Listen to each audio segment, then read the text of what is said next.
with the setup, and all he had to do was carry that through a bit and execute it. Indonesia boleh kalah dengan tim lain, tapi tidak dengan Malaysia.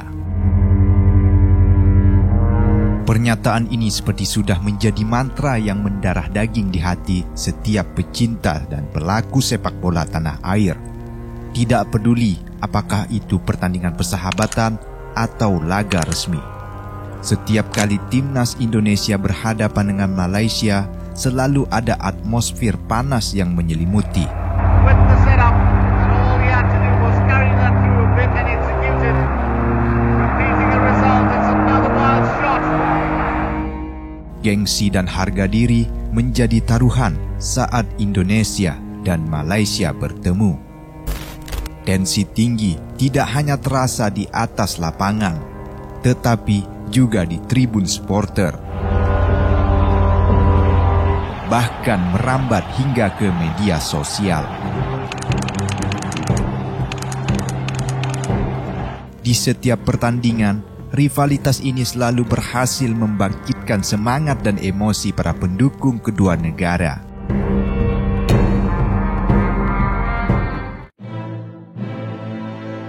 Sepak bola adalah negara yang tidak hanya mengandalkan fisik dan strategi, tetapi juga dipenuhi dengan semangat dan emosi yang membara. Di kawasan Asia Tenggara, pertandingan sepak bola selalu syarat dengan emosi, drama, dan persaingan yang sengit. Seringkali menjadi lebih sekadar permainan. Mereka adalah cerminan dari kebanggaan nasional dan persaingan yang mendalam.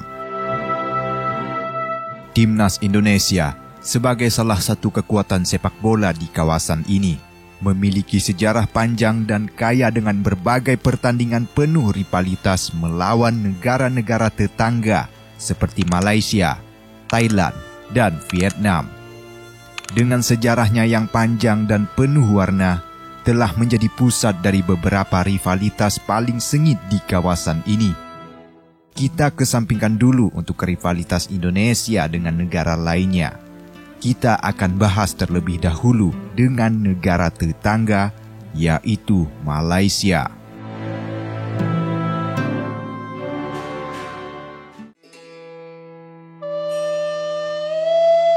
Rivalitas antara Indonesia dan Malaysia adalah salah satu yang paling intens di Asia Tenggara, seringkali disebut sebagai Derby Nusantara.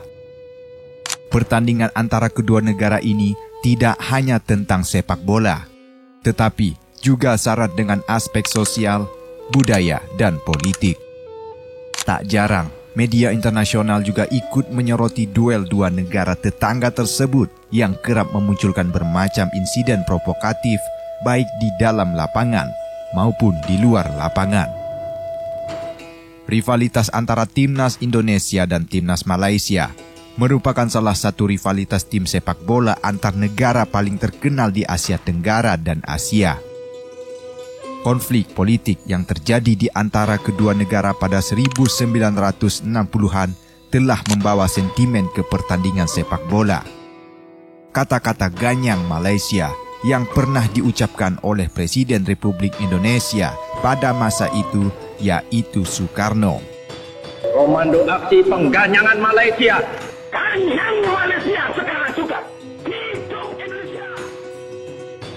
Dalam pidato politiknya di Jakarta pada awal konfrontasi Indonesia-Malaysia, seolah-olah menjadi pemacu semangat kepada tim Garuda ketika mereka akan bertemu dengan tim Harimau Malaya, julukan Timnas Malaysia. Meski konflik tersebut sudah selesai dengan perjanjian damai yang ditandatangani pada bulan Agustus 1966, tetapi Indonesia dan Malaysia masih kerap bertengkar hingga saat ini. Hubungan Indonesia dan Malaysia di ranah sepak bola sebenarnya juga unik. Meski menjadi rival saat kedua timnas bertemu, tetapi hal tersebut tidak membuat pemain kedua negara dilarang untuk menginjakkan kaki di liga rivalnya.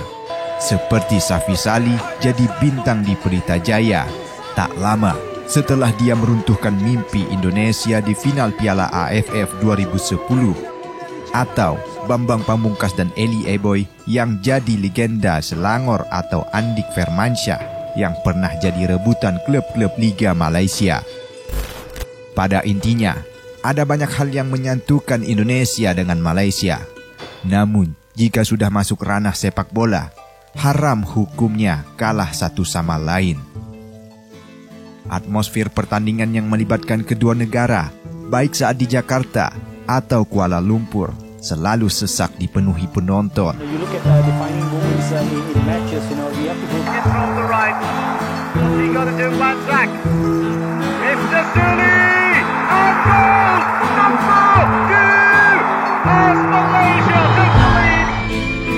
Saat pertandingan berlangsung kerap mencuat insiden kontroversial. Hal itu mempertegas kalau bentrok sepak bola antar Indonesia dengan Malaysia bukan hanya semata olahraga, tapi pertaruhan harga diri bangsa.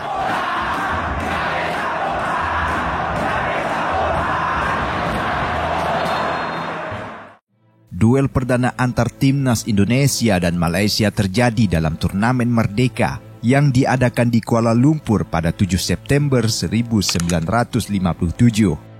Pada laga tersebut, tim Garuda berhasil mengalahkan Harimau Malaya dengan skor meyakinkan 4-2, menandai awal dari persaingan panjang mereka.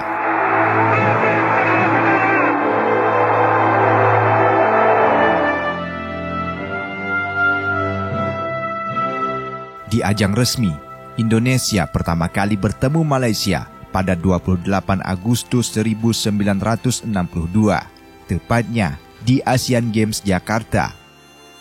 Meskipun bermain di kandang sendiri, Indonesia harus mengakui keunggulan Malaysia dengan skor tipis 2-3, sebuah kekalahan yang menambah bumbu dalam rivalitas ini.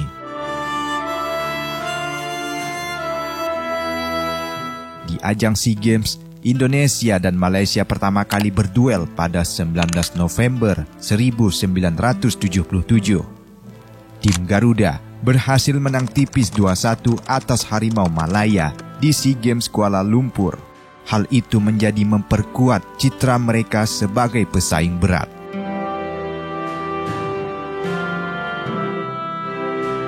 Pertemuan perdana Indonesia dan Malaysia di Piala AFF berlangsung pada 13 September 1996.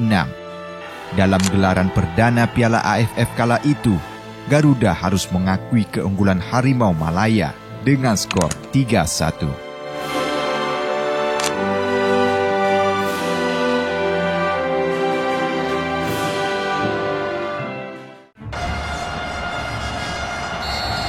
Final Piala AFF 2010 adalah salah satu laga yang berakhir tragis bagi Indonesia. Setelah mengalahkan Malaysia 5-1 di fase grup, tim Garuda yang dipimpin Christian Gonzalez tumbang di partai final dengan skor agregat 4-2. Kekalahan ini meninggalkan luka mendalam bagi para pendukung timnas Indonesia.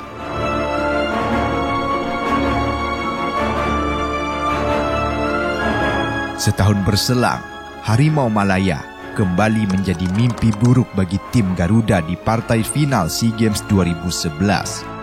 Di hadapan ribuan pendukungnya yang memadati Stadion Gelora Bung Karno, timnas Indonesia yang dinahkodai oleh Rahmat Darmawan digasak tim negeri jiran lewat drama adu penalti dengan skor 4-3 setelah kedua tim bermain imbang 1-1 di waktu normal dan perpanjangan waktu.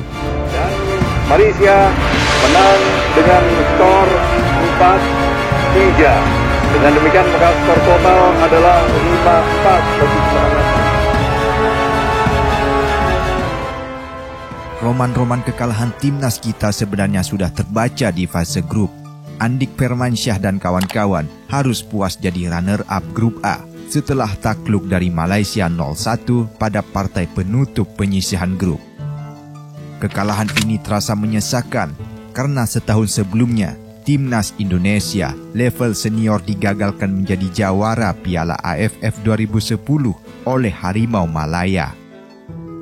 Pada duel leg pertama di Stadion Bukit Jalil Kuala Lumpur, Bambang Pamungkas CS dibantai 0-3. kemenangan 2-1 pada leg selanjutnya di SUGBK menjadi tidak berarti karena kubu lawan tetap dinobatkan jadi tim terbaik.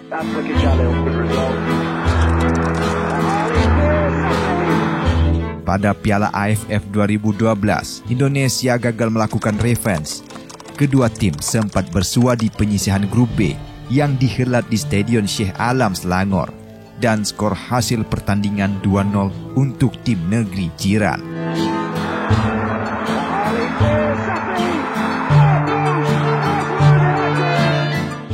Kesempatan melakukan balas dendam didapat pada SEA Games edisi berikutnya tahun 2013 di Myanmar.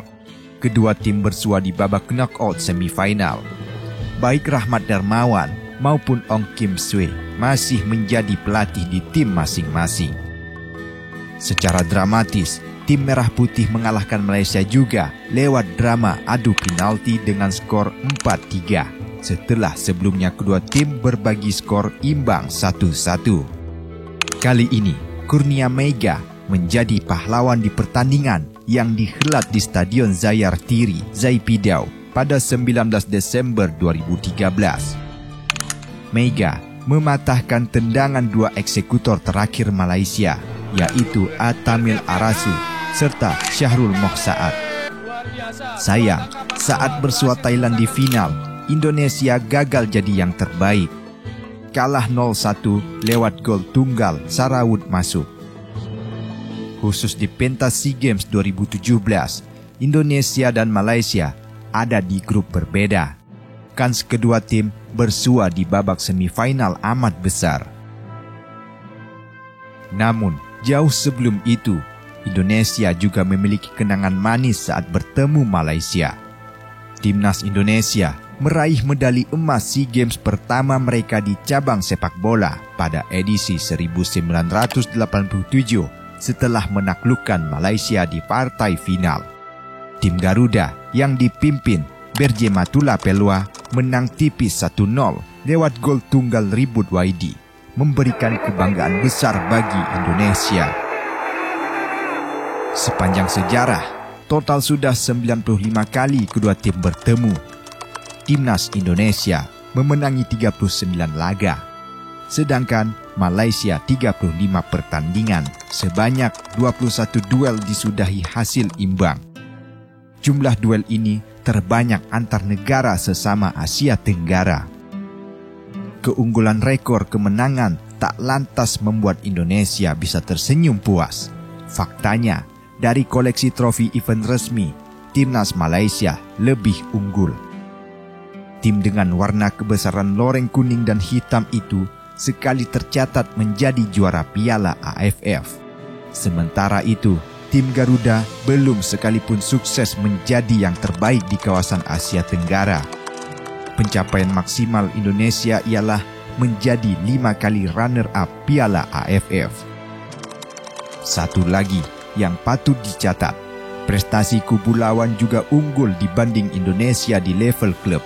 Johor Darul Ta'zim FC menjadi juara Piala AFC edisi 2015. Di sisi lain, pencapaian tertinggi klub Indonesia adalah saat Persipura Jayapura menembus semifinal di turnamen level kedua Asia tersebut pada musim 2014.